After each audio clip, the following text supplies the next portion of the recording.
얼마 전에 동료 목사님으로부터 책 한 권을 소개를 받았습니다. 미국 텍사스주에 있는 우드랜드 펠로우십 교회를 공동 목회하는 부부 목사님이세요. 캐리 슉이라는 목사님하고 크리스 슉이라고 하는 부부 목사님이 쓰신 책인데요. 당신이 메시지다. 영어 성경 Be the Message 이렇게 나와 있습니다. 이 책을 소개받고 제가 한번 읽어봤습니다. 굉장히 도전을 많이 받았습니다. 예수를 믿는 것은 말씀을 듣는 것이 아니라 행하는 것이다. 신앙이라는 것은 믿는 것이 아니라 행동하는 것이다. 하나님에 관한 말은 덜하고 그분의 과의 동행은 더 하고 싶다. 하나님에 대한 말은 덜 듣고 그분의 경험은 더 하고 싶다. 이 책은 그렇게 설명을 합니다. 인간의 마음은 언행일치를 원합니다. 그러나 대부분의 사람들은 말과 행동이 일치되지 못합니다. 살면서 어느 순간부터 언행이 분리되기 시작합니다. 믿는 사람들도 예외가 아니어서 믿음과 삶이 분리되기도 합니다. 이것 때문에 대부분의 신앙인들이 고민합니다. 많은 사람들이 교회를 등지고 교회를 떠나가는 이유 중에 가장 큰 이유는 믿는다고 하는 사람들의 진실성의 부재입니다. 그 결과 어떻게 되었습니까? 예수는 믿고 하나님은 믿지만 교회는 나가지 않는 현상이 벌어지는 겁니다. 믿음과 삶이 분리되는 거죠. 믿음을 말하면서 삶은 따라가지 않습니다. 그런 의미에서 볼 때 기독교 신앙은, 이 기독교라고 하는 것은 종교가 아닙니다.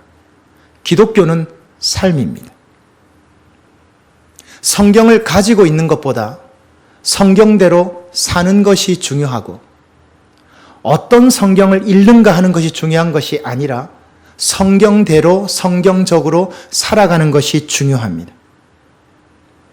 평일에 사는 삶과 주일의 삶이 다르면 안 됩니다. 본질을 말하는 사람이 아니고 가장 중요한 본질이 이것이라고 보여주는 삶을 살아야 하는 겁니다. 왜냐하면 저와 여러분은 복음이고 교회이기 때문입니다. 이곳을 부천상록수 교회라고 하지만 엄밀한 의미에서 보면 이것은 부천상록수 교회당이라고 해야 맞습니다. 여러분이 부천상록수 교회이고 여러분이 복음입니다. 이것이 분리되니까 오늘날 기독교인들이, 크리스찬들이 손가락질을 받고 신뢰를 주지 못하는 상황이 될 수밖에 없는 것이고, 그런 일들이 벌어지는 거죠. 믿는 것과 사는 것이 같은 것, 신행일치라고 합니다.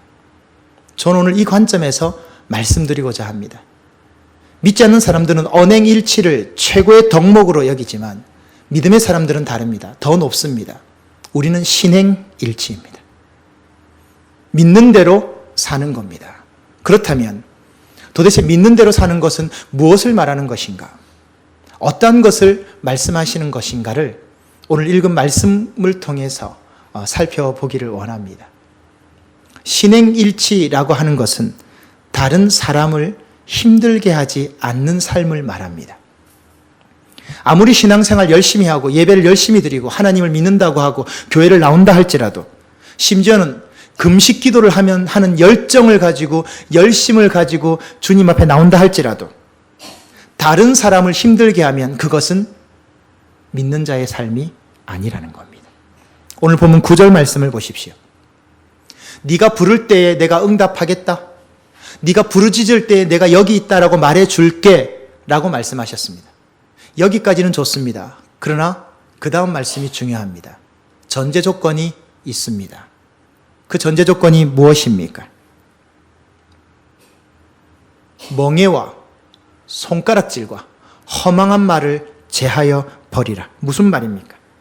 다른 사람에게 무거운 짐을 지우지 말고, 다른 사람을 비난하는 손가락질을 뻗지 말고, 헛되고 허망한 말을 네 입에서 제하여 버려야 네가 기도하고 부르짖을 때 내가 응답할 수 있다.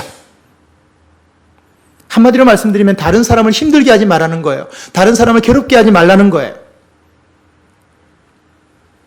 기도할 때는 신앙인이고 기도가 끝나면 세상 사람이고, 예배가 시작되면 신앙인이고 예배가 끝나면 신앙도 끝나버리는 그런 사람 되지 말라는 겁니다. 그런 삶 살면은 그건 신행일치와 아무런 상관이 없다는 것입니다.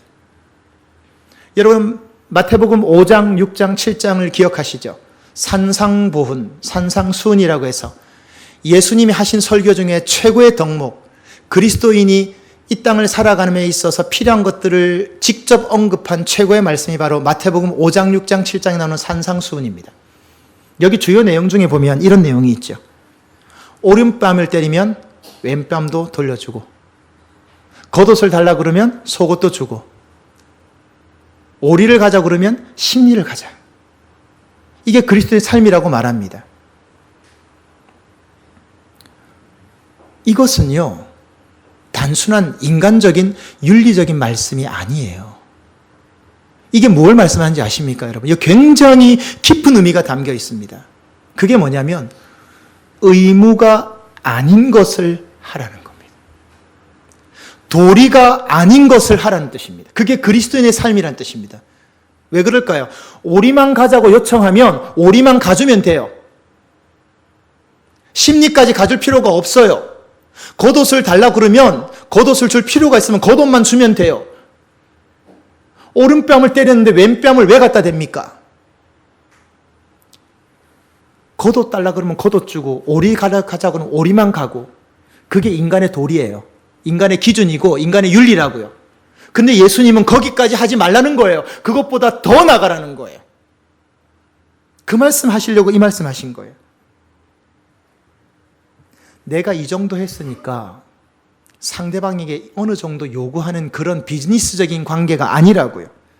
다른 사람에게 의를 바라지 말고 내가 할 걸 최선을 다해서 하라는 거예요. 다른 사람에게 짐을 지우지 말라는 거예요. 아니, 짐을 지우지 말고 더 해주라는 거예요. 이런 말 가끔 하시죠. 내가 너한테 어떻게 했는데 네가 나한테 이렇게 할 수 있어? 여러분, 자녀들에게도 그런 말씀 하시죠. 내가 너 어떻게 키웠는데 네가 나한테 이렇게 할 수 있어? 남편과 아내, 부부간에 뭐라고 말합니까? 내가 당신한테 어떻게 했는데 당신이 나한테 이렇게 할 수 있어? 부모님에게도 그러죠. 어머니, 아버지가 어떻게 나한테 이러실 수 있냐고. 아닙니다.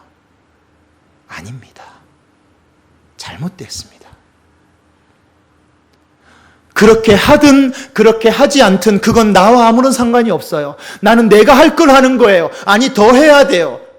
계산적이고 윤리적이고 그런 판단으로 하지 마시고 내가 할 수 있는 것 다 하라는 뜻이에요. 내가 어떻게 했는데 네가 나한테 이렇게 해줄 수 있냐고. 그건 그리스도인의 삶이 아니라는 거예요. 딱 한 만큼만 준다. 그것도 그리스도인의 삶이 아닙니다.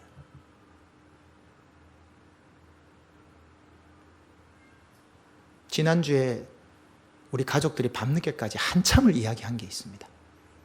모처럼 늦은 밤까지 정말 속옷 차림으로 거실에 앉아서 한참을 이야기했습니다. 근데 우리 예원이가 사실은 그 얘기를 저한테 하더라고요. 제가 참 마음에 걸린 게 있습니다. 아빠, 교회에서 말씀 배우는 대로 하면 학교 생활 못해. 못해. 저는 그 말을 한 사람의 아버지 이전에 목회자로 들었습니다. 어떻게 해야 되지? 어떻게 해야 되지? 이게 말씀이 진리인 건 알겠는데, 이게 생명인 줄 알겠는데, 이걸 갖다 대니까 우리 아이들이 믿음의 사람들이 전부 바보가 돼요. 약자가 되더라고요. 이거 어떻게 해야 되지?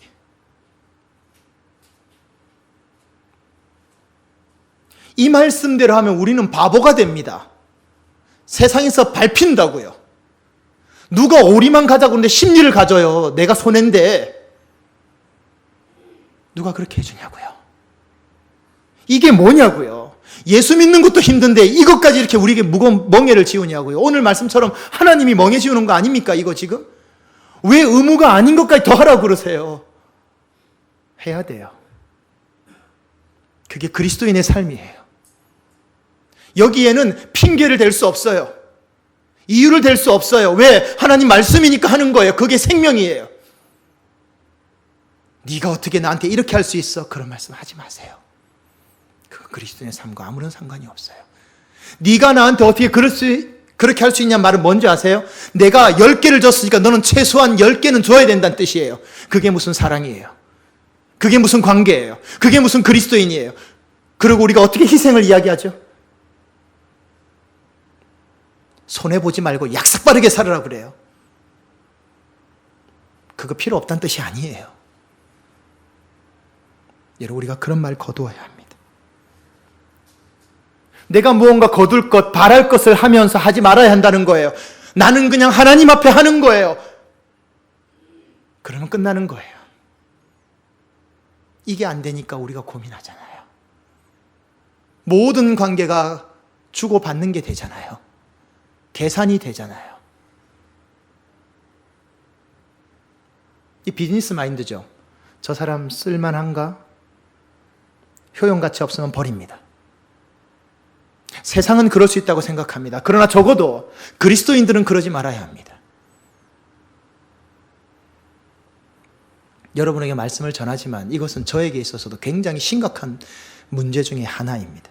지난 한 주간 내내 고민하고 내내 아파하고 한 주간 내내 괴로웠습니다. 다른 사람을 힘들게 하지 않는 것으로 끝나는 문제가 아니고요. 신행일치는 한 걸음 더 나갑니다. 오늘 말씀해 보면 다른 사람을 세워줘라고 말씀합니다. 여러분 4절 말씀을 보십시오. 금식 기도할 정도의 믿음이면 이건 보통 믿음이 아니죠. 밥을 굶어가면서 기도할 정도면 열심히 있는 사람입니다. 그런데 그 사람이, 그 정도의 열심히 있는 사람이 오늘 4절 말씀처럼 다른 사람과 논쟁하고 다투고 악한 주먹으로 책상을 치면서 다른 사람을 위협한다면 그건 금식기도 하는 사람의 자기 노력이지, 자기 의지, 하나님과는 아무런 상관이 없다. 5절에도 그 내용이 계속 나옵니다. 아무 상관없다고 계속 말씀합니다.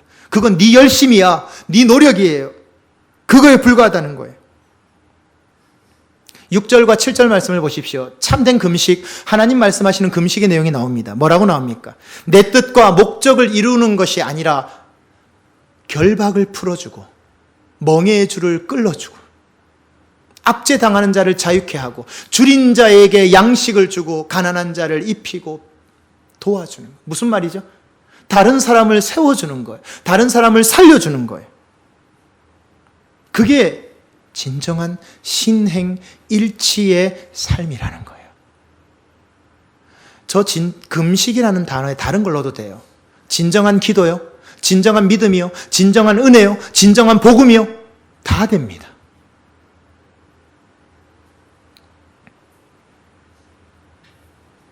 사랑은 가장 가까운 사람들, 집안에 있는 사람들을 돌보는 데서부터 시작합니다. 인도 캘커타의 성자 마더 데레사 수녀의 말입니다. 가장 가까운 사람들, 집에 있는 가족들을 돌보는 것부터 시작이 사랑입니다. 지금 내 옆에 있는 나와 함께 살아가는 가족과 나와 가장 가까이에서 함께 일하는 사람들을 세워주지 못하면서 멀리 있는 사람에게 잘하면 그건 위선이라는 거예요. 다른 사람에겐 친절한데 가족에게는 무뚝뚝합니다. 밖에서는 그렇게 매너 있고 예절 바르고 상냥한데 집에만 들어오면 독재자요.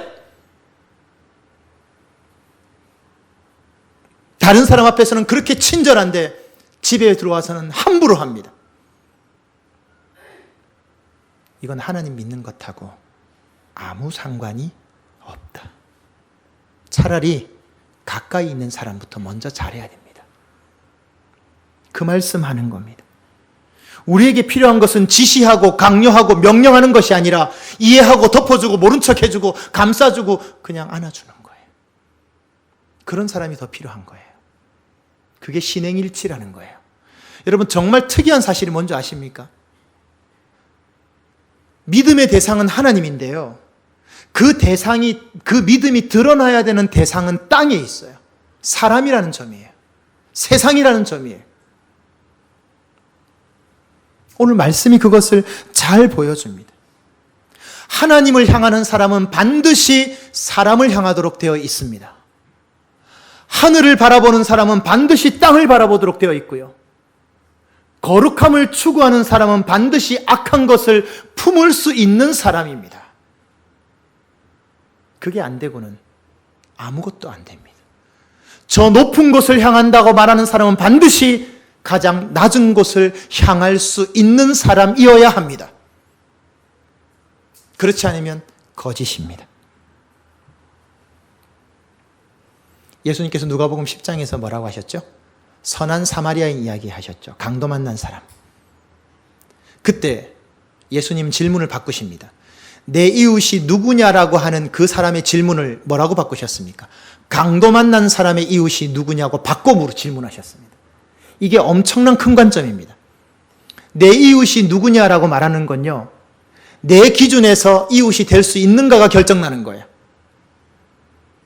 그러나 강도 만난 자의 이웃이라고 하면요, 어려움 당한 사람, 그 사람의 기준에서 내가 이웃이 될 수 있는가 없는가를 보게 되는 거예요. 예수님은 강도 만난 사람의 이웃이라고 하셨습니다. 내 이웃이라고 하지 않았어요. 그러면서 예수님 뭐라고 하셨습니까? 가서 너도 그와 같이 하라. 그렇게 말씀하셨습니다. 결국 사람을 무너뜨리고 억누르고 괴롭게 하고 짐을 지워주는 것, 그것은 하나님을 향한 믿음과 아무런 상관이 없다는 점입니다. 주님은 그런 길을 걷지 않으셨잖아요. 주님은 사람 살리려고 죽었잖아요. 내가 살아야 다른 사람을 살릴 거 아니에요. 다른 사람 살리자고 주님이 죽었다고요. 그 사람 살리려고 주님이 죽으신 거예요. 믿기는 하나님을 믿지만 대상은 반드시 사람에게 나타나야 합니다. 여러분의 가족에게 나타나야 됩니다. 여러분과 가장 가까이서 일하며 나를 가장 잘 알고 있는 그 사람에게 먼저 인정받지 못하면, 신뢰를 얻지 못하면 그 믿음 가짜입니다. 가짜입니다. 여기에 우리의 고민이 있는 겁니다. 하나님, 내가 어떻게 해야 될까요? 하나님, 내가 어떤 삶을 살아야 될까요? 이 고민하면서 우리가 주님 앞에 나와야 됩니다. 하나님은 그런 삶을 사는 자에게 약속하십니다. 8절에 뭐라고 하십니까? 앞길 인도해 주겠다. 9절에서 뭐라고 하셨습니까? 기도 응답해 주겠다. 11절에서는요, 영혼의 만족을 주겠다. 네 뼈가 견고하게 해주겠다. 무슨 말씀이? 한마디로 넘치는 샘물 인생, 샘터 인생 되게 하겠다는 거예요. 다른 사람 세워주고 다른 사람에게 무거운 짐을 지우지 않고 가장 가까이 있는 내 가족부터, 이웃부터, 가까이 있는 사람부터 챙겨나가는 그 사람이 퍼줄 것 같지만 메마르지 않는 샘터 인생 되도록 해주시겠다는 겁니다. 그 약속을 주님 주신 겁니다. 설교를 시작하면서 당신이 메시지다 라고 하는 책을 소개해 드렸었죠. 그 책에 나오는 한 구절을 제가 말씀드리고 말씀을 마치고자 합니다. 이 책은 그렇게 말합니다. 복음의 본질은 말, 설교, 책 아니다.